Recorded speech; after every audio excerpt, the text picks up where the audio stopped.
The silent defiance of a royal guard, a groom's mistake that cost him everything. The tension in the air is palpable as Alex, the groom, arrogantly demands that Jake, the royal guard, move from his post to perfect his wedding photos. But Jake doesn't budge. Standing firm, unmoved by Alex's insults and the crowd's laughter, Jake's silence is a powerful statement. The groom, intoxicated by his own sense of entitlement, steps closer, mocking Jake louder, daring him to react. What happens next will shock you. As the groom crosses a sacred boundary, he awakens something far stronger than he anticipated, an unyielding force of tradition and respect. Jake doesn't just represent the royal guard, he embodies centuries of honor. The crowd, once amused by Alex's antics, begins to shift uneasily, sensing the gravity of the moment. The line has been crossed, and the consequences are about to unfold in a way no one expected. Jake's stillness, once seen as passive, now becomes the ultimate form of justice. Alex has pushed too far, and the silent force of duty is about to deliver a lesson that will leave him humiliated and powerless. Stay tuned, because what happens next will change everything. Jake's quiet defiance is about to teach Alex that there are some lines you can never cross. Welcome to our channel, where every story unfolds with a unique twist. We're so excited to have you here with us today. As we dive into today's incredible tale, we'd love to know where you're watching from. Drop a comment below and let us know. And if you're new here, don't forget to hit that subscribe button and ring the notification bell. You won't want to miss tomorrow's special story, waiting just for you. Your support means the world to us, and we can't wait to share more amazing stories with you. Let's get started. The sun hung high in the sky, casting long shadows across the cobbled square. Amidst the grand and historic surroundings, Jake stood unwavering, his boots firmly planted on the stone as he performed his duties. A 30-year-old royal guard, he had spent years training for this very moment, mastering the art of silence and discipline. His rifle rested lightly on his shoulder, and every muscle in his body was perfectly aligned, a portrait of absolute stillness. Despite the bustling tourists around him, Jake was unfazed. Cameras clicked incessantly, and excited whispers filled the air as visitors marveled at the sight of a royal guard. Many of them assumed that he was simply part of the background, a living statue there to be admired. What they didn't know was that Jake was watching, listening, and aware of everything happening around him. As the tourists moved closer, some paused to snap pictures, their faces beaming with the thrill of capturing a piece of history. But Jake didn't flinch. He didn't break character, even when a child pointed at him, asking why he was so still, his gaze fixed straight ahead. He had been trained for moments like this. His eyes never wavered from their assigned focus, maintaining the perfect posture that defined his role. His mind was sharp, fully alert despite his outward appearance of calmness. It wasn't just about standing still. It was about representing something far greater than himself. Jake's uniform, the scarlet tunic and black bearskin hat, symbolized centuries of honor, sacrifice, and tradition. Every shift he took in that moment, every breath he inhaled, was in service to something larger. His presence alone was a reminder of the dignity and respect for which the royal guard had been revered for generations. Jake wasn't just guarding the palace, he was upholding the very essence of the monarchy. And even as the tourists continued to point and snap their phones, Jake stood as he had been trained to do, unmoved, silent, and focused on the sacred task before him.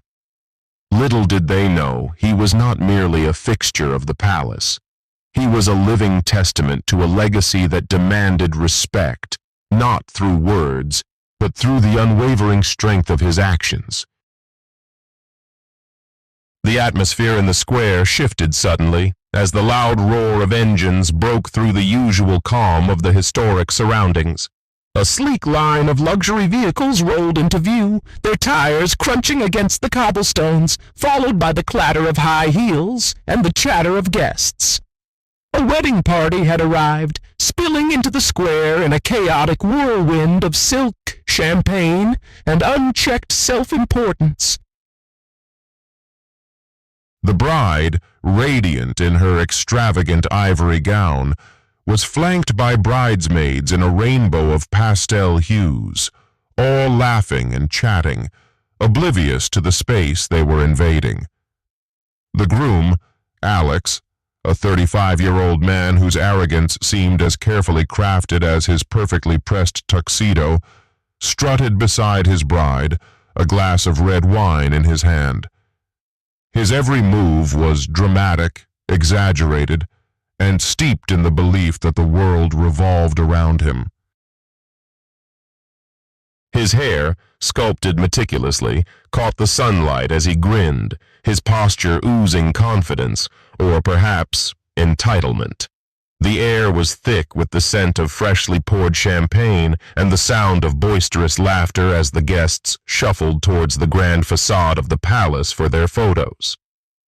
But as the group began to settle into their poses, something unexpected happened. Alex, eyes narrowing as he spotted the unyielding figure of Jake standing at his post, wrinkled his nose in disdain. With a casual flick of his wrist, he waved towards one of his assistants and barked his order. "Oi, get that soldier out of the frame! He's ruining my wedding photos!" The words hung in the air, loud and cutting through the lightheartedness of the moment.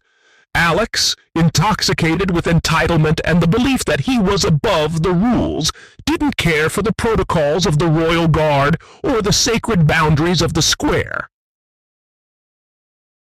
His voice sliced through the laughter, commanding attention, as if he owned the very ground he stood on. He didn't understand the weight of the uniform Jake wore, nor did he care for the decades of discipline it represented. Jake, however, remained steadfast.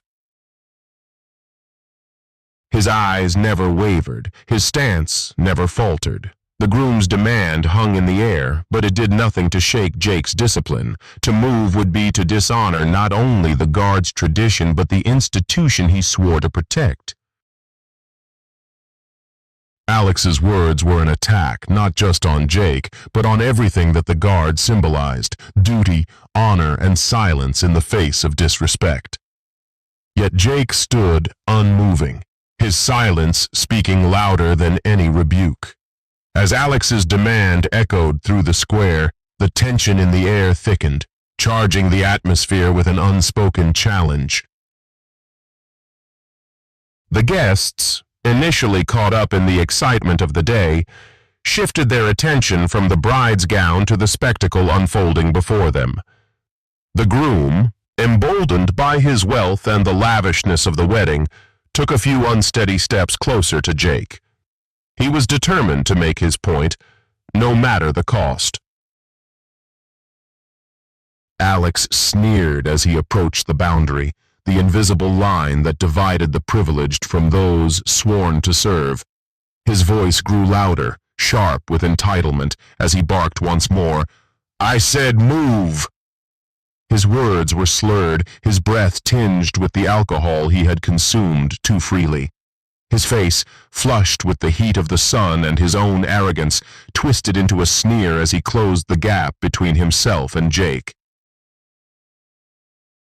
The wedding guests, now more aware of the tension, watched in stunned silence. A few murmured among themselves, unsure whether to laugh or intervene, but Alex didn't care. His eyes locked onto Jake, who still stood unmoving, his face an emotionless mask of duty. The groom, in his inebriated arrogance, raised his glass high, clearly unaware of the magnitude of what he was doing. "See this?" Alex boomed, turning to his guests. "This is what's wrong with this country. Too many useless relics standing around doing nothing, like this toy soldier in a furry hat." Laughter rippled through the crowd, hollow and brittle, but it was enough to embolden Alex. He crossed the boundary, stepping right up to Jake, invading the guard's sacred space. Alex's words, laced with mockery, rang out. What's he going to do? Blink at me? He jeered, his voice carrying far beyond the square. The guests followed suit, snapping photos, their phones raised high in mocking tribute to his defiance. But Jake didn't flinch. His eyes remained fixed, unwavering, as he continued to stand at attention. His resolve was not born of pride, but from centuries of tradition. He was not just a man standing there. He was a living embodiment of the monarchy, a symbol of something much larger than himself. Alex, however, had crossed a line. He didn't realize it yet, but he was no longer just insulting a soldier. He was challenging something far more powerful than his drunken ego could comprehend. He was disrespecting a symbol of duty, honor, and silence that demanded respect, not because it asked for it, but because it had earned it over generations.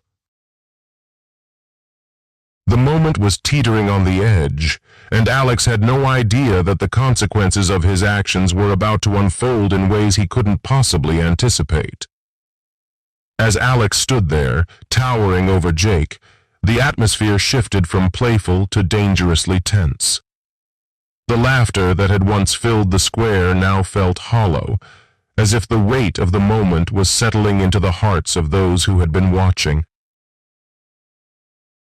The groom's taunts, fueled by arrogance and the power of wealth, seemed to fill the space, echoing against the ancient stone walls of the palace. Yet Jake remained unmoved, a statue of discipline and silence, his face betraying nothing of the growing tension within.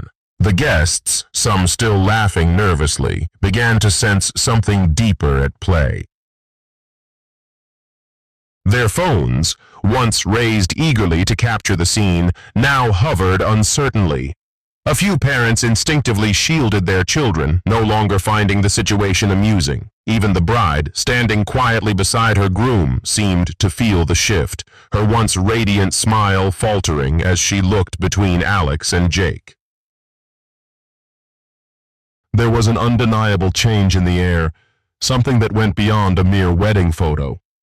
This wasn't just a confrontation, it was a clash of values, of respect and disregard. As the moments dragged on, the groom's behavior grew more erratic. His entitlement, once bold and loud, began to crack. The crowd's amusement faded, and in its place a heavy, uncomfortable silence began to take root. Alex, intoxicated by the attention, pressed forward, daring to push further, taunting Jake with words that no one should ever speak in the presence of such a symbol of tradition. "You're just a bloody prop," Alex spat, his words dripping with disdain. "A mannequin in a funny hat." At that moment, something inside Jake stirred, but it wasn't anger. It wasn't rage or the impulse to lash out. No, what stirred within him was the ancient weight of tradition, the thousands of years of royal guard protocol that demanded respect, not just for himself, but for the institution he represented. His silence, which had already been a lesson in discipline, now became something more profound. It was no longer merely about standing still, it was about standing firm against the tide of disrespect. Jake's eyes never wavered, but there was a shift in his posture. His grip on his rifle tightened, his movements precise and deliberate. The air around him grew thick with the quiet authority that only a royal guard could wield. And as Alex swaggered closer, oblivious to the gravity of his actions, Jake knew that this moment, this test of boundaries, was not one he could allow to pass without consequence. It was not a matter of pride or revenge, but a matter of duty. His silence was the calm before the storm, a warning not just to Alex, but to everyone who had watched him cross the line of decency. The crowd held its breath, knowing that something was about to shift. The tension in the square continued to build, as the crowd, once eager to capture the spectacle on their phones, began to sense that they were witnessing something far more significant than a mere moment of arrogance. Alex, still full of bravado, continued his drunken parade of insults, but his voice now wavered slightly as he realized something had changed. The guests around him, who had once supported his actions with laughter, now shifted uncomfortably, some even averting their gaze, the smiles replaced with nervous glances. It was as if the air had thickened, and a collective realization spread through the crowd that they were not simply observing a man in a costume. They were seeing the weight of history itself. Jake's silence, which had once seemed like mere protocol, now resonated with authority. The groom's mockery, once met with chuckles, was now being met with quiet disapproval. The tourists who had found amusement in the scene began to murmur among themselves, their phones no longer raised. Even the bride, once the center of attention, stood awkwardly, her pristine dress now a symbol of regret as she realized the gravity of her husband's actions. The atmosphere in the square had shifted from laughter to discomfort, from mockery to genuine shame. But Alex, intoxicated by his own sense of invincibility, pressed on. He stepped closer to the boundary line, now dangerously close to crossing it, his voice growing louder with each step. "You won't even blink, will you?" he sneered, jabbing a finger in Jake's direction. "You're nothing more than a statue, a fool in a furry hat." His words hung in the air like a challenge, daring Jake to react, to break the silence. The crowd, once cheering him on, now seemed to hold its breath, unsure of what would happen next. In that instant, the weight of the moment became undeniable. Jake remained still, unwavering, his gaze fixed ahead, but inside, he felt the stirrings of something ancient, something that demanded respect. His discipline, honed over years of training, was now more than just an act. It was a defense of tradition, a silent rebuke to the groom's disrespect. Jake wasn't just protecting the royal guard, he was upholding centuries of honor, a symbol of steadfastness in the face of arrogance. The crowd, now holding its collective breath, sensed that the line had been crossed. What had once been a prank, a joke at Jake's expense, was now something far more serious. The guests, once brimming with laughter, now stood in uncomfortable silence, and in that silence, a truth became clear. Disrespect had consequences, and Jake, though unmoving, had become the embodiment of those consequences. The groom, still drunk on entitlement and arrogance, continued to press forward, oblivious to the shift in the atmosphere. The laughter that had once surrounded him now felt forced, hollow, as if the crowd had collectively realized that they had been complicit in a far greater offense than they could have imagined. Alex's swagger faltered, but instead of retreating, he pushed onward, eager to prove that he could make Jake move. He had crossed the line, no longer content with mocking the guard. Now he wanted to humiliate him, to force him into a reaction, to show everyone that even the royal guard could be reduced to nothing. He stumbled closer, inches from the invisible boundary Jake had sworn to protect. His voice, already loud and shrill, grew more desperate. "You're nothing but a bloody prop," Alex spat, as his words reverberated across the square. "A joke! A wind-up doll in a furry hat!" The guests, still caught in the moment, started to murmur uncomfortably, some even shifting their feet, unwilling to witness the degradation of what had once been an entertaining spectacle. The silence, broken only by Alex's slurred words, felt heavy. It was as if the square itself had paused, holding its breath. Jake, unmoved, remained the epitome of stillness. His eyes stayed fixed, not just on Alex, but on the crowd as well. He saw the hesitation in their expressions, the discomfort as they realized the groom's behavior had gone from foolish to disrespectful to dangerous. This wasn't just a man drunk on alcohol. It was a man who had crossed into the realm of disrespect, not only for Jake, but for the institution he represented. The crowd's energy shifted again. What had been a theater of mockery now felt like a silent judgment, as if the onlookers were witnessing the groom's unraveling. Some lowered their phones, others pulled their children closer, and a few even stepped back from the scene, no longer willing to be part of the spectacle. The change was subtle but undeniable. The tide of support for Alex began to turn. Jake, standing steadfast, could feel it. He didn't need to act. The groom had already crossed a line, and Jake knew that the moment of justice was approaching. It wasn't going to be loud or violent, but it would be swift, silent, and final. The groom, still unaware of the weight of his actions, was about to learn the hard way that there were some things in this world that could not be mocked or belittled. And Jake, through his unwavering discipline, was about to ensure that the groom would never forget it. The groom, still grinning with misplaced confidence, had no idea what he had awakened. His behavior, once bold and mocking, was now edging dangerously close to something more profound, something that couldn't be dismissed with laughter or words. The crowd's uneasy silence was all the warning he needed, but he couldn't see it, couldn't feel it.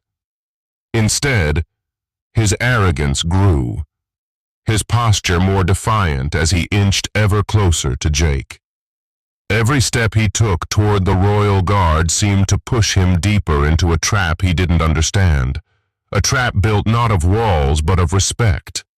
Respect for the uniform, the crown, and the centuries of tradition it represented. Jake, however, remained still, his attention fixed, not on Alex's drunken bravado, but on the balance of power shifting before him. The moment had passed where words alone would suffice. It was clear now that the groom was testing not just the guard's patience, but the very limits of decency. Alex's mocking jabs had become personal, but Jake's silence was more than mere stoicism. It was the patience of a centuries-old tradition, one that had endured far worse insults without flinching. His discipline had never been about just standing still. It was about standing firm against anything that sought to undermine the honor of his post. The square had become a pressure cooker, the tension thickening with every passing second. Tourists, once amused by the spectacle, now stood in hushed reverence, sensing that the situation had escalated beyond a mere misunderstanding. Alex, however, was too intoxicated to understand the gravity of his actions. He saw only the opportunity to provoke a response. "What's he going to do?" he sneered. "Blink at me more?" His words rang out with the venom of someone who thought himself untouchable, above the consequences that the rest of the world had to face. But the crowd's reaction spoke volumes. What had once been an air of amused tolerance was now an undercurrent of disapproval. Alex's words, which had sparked laughter moments ago, now felt like a clumsy, hollow echo. The silence around him grew louder, more judgmental. The tourists were no longer entertained. Parents shielded their children from the shame unfolding in front of them. The guests, once loud and proud, now felt the weight of their own complicity. Even the bride, who had once smiled with delight, now appeared uneasy, her gaze flickering between her husband and the guard. In that moment, Jake felt the shift. It wasn't just about discipline or duty anymore. It was about the sanctity of respect. And though he stood unmoving, Jake knew that the groom's arrogance had crossed a line, one that could not go unchallenged. The air was charged, the crowd holding its breath, as if they too were waiting for the inevitable. Jake didn't need to act out of anger or vengeance. He just needed to wait, and when the moment came, the consequence would be swift, silent, and final. The crowd could feel it, the tension that gripped the square like a storm cloud on the brink of breaking. Jake stood firm, ready. The groom, still unaware, had no idea how close he was to crossing the final line. The moment had arrived, and the groom, still oblivious to the gravity of his actions, continued to taunt Jake with the kind of arrogance that only alcohol and entitlement could fuel. But as his mocking words grew louder, something began to shift, slowly, almost imperceptibly. The crowd, once complicit in his display of bravado, now felt the weight of his disrespect. The laughter that had once echoed around the square began to die down, replaced by a suffocating silence. The tourists, the onlookers, and even the wedding guests who had once found his antics amusing were now caught in a wave of discomfort, their smiles fading as they realized just how far the groom had gone. In that tense silence, the sharp crackle of radios from the security officers positioned around the square pierced the stillness. Their postures had subtly changed, the once relaxed bodies now standing taller, alert, prepared for what might come next.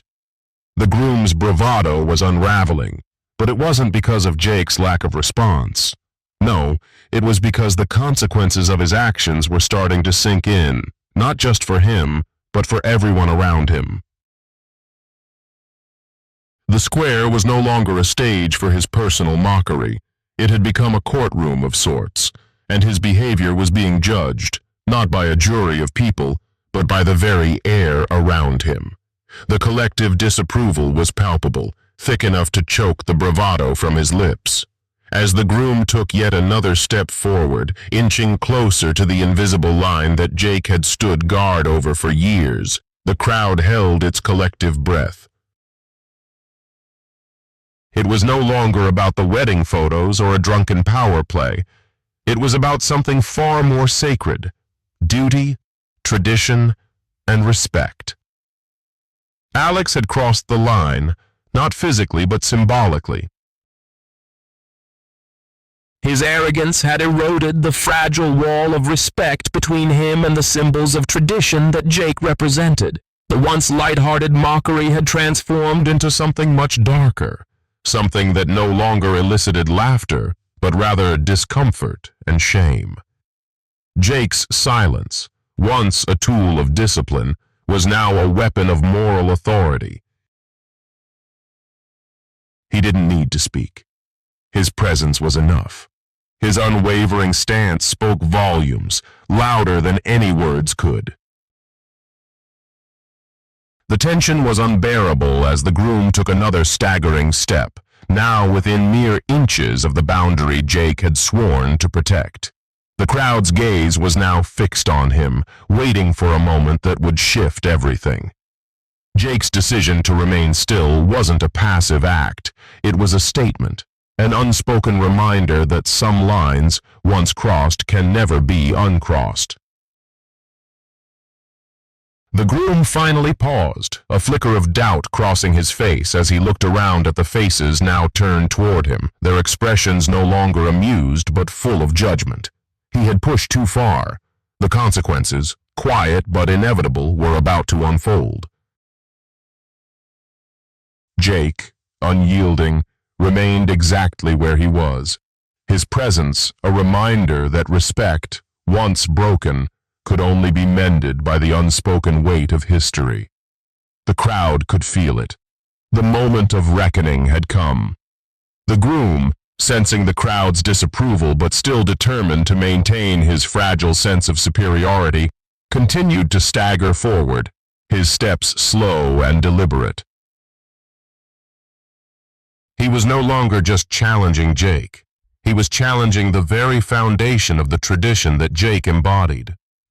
The arrogance that had once been so loud and unrestrained had now turned into a desperate, floundering attempt to reclaim some shred of dominance. He had pushed and prodded, taunted and mocked, but now, as he faced the silent force of Jake's unwavering discipline, the power dynamics were shifting in a way he could not control. The once boisterous wedding party, so full of laughter and self-importance, now appeared smaller, more fragile. Alex, once surrounded by admiration, now stood alone in his defiance, his confidence eroding with every passing second. Guests who had laughed at the guard's expense were now exchanging uncertain glances, their phones lowered, their attention drawn to the tension that was rapidly suffocating the air. Even the bride, who had clung to her perfect day, could no longer ignore the reality unfolding before her. Her expression was one of quiet mortification, her hands wringing the fabric of her dress as she looked between her husband and the steadfast guard. Jake, however, stood like an immovable pillar. His eyes never wavered, his posture unchanged, but inside the wheels of justice were turning. He didn't need to say a word. His presence was enough to remind everyone that some things in life cannot be bought, mocked, or ignored. Respect wasn't a commodity. It was earned. And Alex had spent the last few minutes proving just how little he understood that principle. He had crossed a line, and in doing so, he had triggered something much larger than his petty power play. The square, once filled with the sounds of celebration and laughter, had now fallen into a suffocating silence. The guests, once emboldened by Alex's behavior, now stood in quiet reverence, their discomfort palpable. The security personnel who had been watching from the sidelines were now on high alert, their movements deliberate as they exchanged quiet signals. Jake's stillness had become more than a symbol of discipline. It had become a force of quiet justice, a reminder that traditions like his could not be mocked without consequences. The tension in the square was palpable. Every second stretched out, as if the very air around them was waiting for something to happen. And when it did, it would be swift, silent, and inevitable. The groom, now fully aware of the gravity of his actions, finally faltered. His confidence had evaporated, replaced by the stark realization that he was no longer in control. The moment had arrived, and though it hadn't been loud or forceful, the quiet authority of Jake had won the day. It wasn't about anger, it was about respect. And in the end, respect would always prevail. As the groom stood there, flushed with embarrassment and still clinging to his misplaced arrogance, the crowd's reaction became undeniable. The energy that had once been in his favor had evaporated, leaving only silence and a sense of collective disapproval. His bravado, once so loud and brash, had crumbled, and now all that was left was a man who had underestimated the power of tradition and respect. The crowd, which had initially found amusement in his antics, was now observing him with pity, discomfort, and even disdain. No one laughed anymore. Even the most ardent supporters of his behavior had started to retreat, sensing that the moment had gone too far. Jake, still unmoving and silent, became the center of attention in a way that no one had expected. His stillness, once a symbol of duty, now embodied something greater, something timeless. It was a quiet reminder that some things in life couldn't be broken by words, mockery, or laughter. His unwavering presence was the embodiment of dignity, a force that had stood the test of time, unshaken by the tantrums of the arrogant. And as the groom finally began to comprehend the consequences of his actions, it was too late. He had crossed a line that could never be uncrossed. In that moment, the silent power of Jake's discipline reached its peak. The crowd could feel it, the weight of history and tradition pressing down on them, forcing them to confront the truth. Respect was not something to be taken lightly. It was earned through actions, through integrity, through silence in the face of disrespect. Alex, now realizing the enormity of what he had done, stumbled backward, his earlier swagger replaced by the crushing weight of shame. As he retreated, the atmosphere in the square shifted. The guests, once so boisterous and eager to celebrate, now walked in quiet resignation, their heads lowered, their spirits deflated. Some, trying to salvage their dignity, straightened their clothes or forced weak smiles, but it was clear, nothing could erase the stain of their behavior. Even the bride, who had once stood proud beside her groom, now followed in his wake, her gown trailing behind her like a heavy banner of regret. Jake, meanwhile, remained exactly where he had stood all along, his boots planted firmly on the stone, his rifle returned to its original position. He didn't move, didn't speak. His silence had spoken volumes, louder than any words ever could. The square, once filled with the noise of an extravagant wedding, was now quiet, reverent. The guests who had once laughed at the groom's taunts now stood in somber reflection, realizing that the true measure of a man was not in his wealth or his ego, but in the dignity he upheld in the face of adversity. Jake had not moved an inch, but in doing so, he had delivered a lesson that none of them would ever forget. We'd love to hear your thoughts on today's story. This was a moment of silence, discipline, and tradition, where a simple guard stood unshaken in the face of arrogance, reminding us of the power of respect and honor. But what do you think? Did the groom deserve the reaction he got, or do you think there could have been another way to handle it? How do you interpret the silence of the guard? Was it strength, patience, or something more profound? We'd really love to know where you're watching from as well. It's always fascinating to hear from people all over the world and understand different perspectives. This story has a lot to say about respect, tradition, and how we deal with conflict. It shows us that sometimes the loudest reaction isn't the most powerful. Instead, it's the quiet strength that makes all the difference. What would you have done in Jake's shoes? Do you think the groom's behavior crossed the line? Or do you believe he just didn't understand the significance of the moment? Drop a comment below, and let's start a conversation. Don't forget to subscribe so you won't miss our next video. More stories like this are coming soon, and we can't wait to share them with you.